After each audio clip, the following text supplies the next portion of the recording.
Hey everyone, someone requested Sulfur Springs for the round 300 series. As you can see, I've already hit 347 on my own, so there's the video. I'll see you next time. Okay, I'm just kidding. We're going to reset this game and restart from round 1 and actually play out the challenge. This map is pretty easy, so I'm pretty confident that I'm going to get to round 300. That I've already done it, as you've seen. I played up to round 347 kind of just on my own. But there's been a few updates since then, so it'll be kind of fun to see how far or how easy it is now that there is a new Paragon and there's been buffs to like glue gunners and everything. And yeah, we'll just see how it goes. This might be a little bit of a quicker video just because this map is really easy. There's not really anything interesting about it. There's no unique gimmicks or anything. Not that I know of. There might be an Easter egg. I'm not super familiar. But for the most part, the early game is going to be the standard engineer with the balloon trap and then a rubber to gold alchemist, and then get your farms up, and then, you know, just plan for the future. Something that is different about this playthrough is that we are not actually using Azili. Azili being super strong with her hex ability, being able to destroy most bads. She is really good for late game, probably the best late game hero.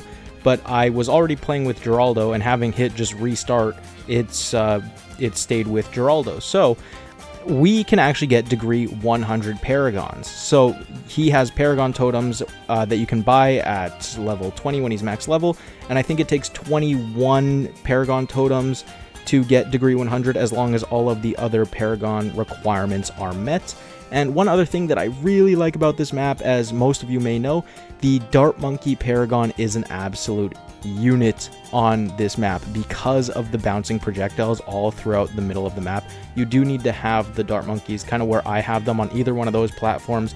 The balls will be able to bounce around. If you have them on top where everything else is, they won't be able to bounce. So I guess that's something unique about this map, but man, it is so satisfying to place down a Dart Monkey Paragon and just absolutely shred balloons. Now DDTs, if they come out before bads, they can get through just because of how quick they are.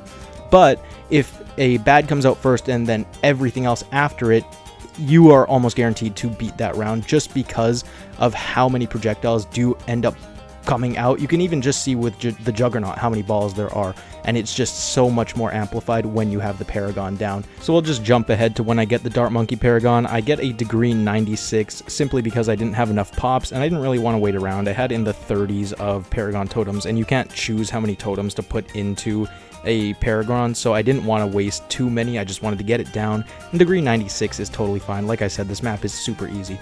So we have the accessibility up here, and look at the projectiles just absolutely shredding all the balloons. It is just so satisfying to play through. Even when you just use this Paragon on its own, it is the most satisfying thing in this game. I don't think I could name another one. It's so fun to use, and it looks so cool. I absolutely love it. The next Paragon we get on round 177 is a degree 100 boat Paragon. Everyone knows about this Paragon, an absolute beast of a tower in this game. So strong, can hook in any level of bad.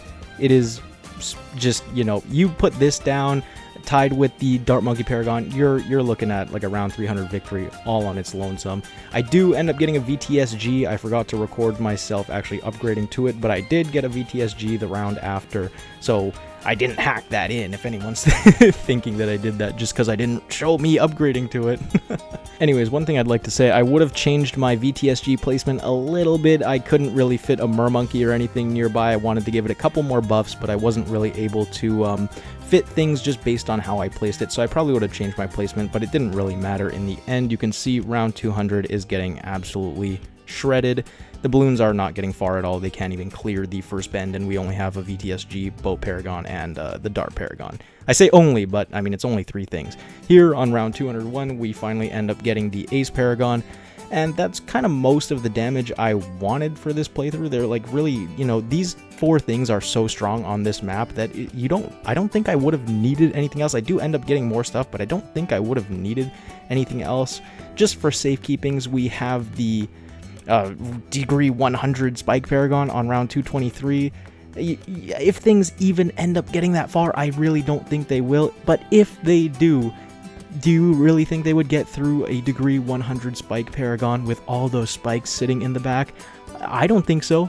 They might, but that's why we have a failsafe, right? So here I'm like, how can I make my setup even more powerful? I get a Boomerang Paragon and a Ninja Paragon for their knockback and the permanent Sabo ability.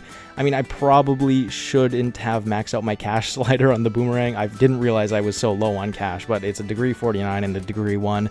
Again, they could have both been degree 1 and nothing really would have mattered. One cool trick I did find out, because I couldn't fit a village beside my VTSG, or I didn't find out, I just, you know, was super smart, and I'm a pro player at this game. I used the Ultra Boost on my village to be able to reach the VTSG because it gives range buff.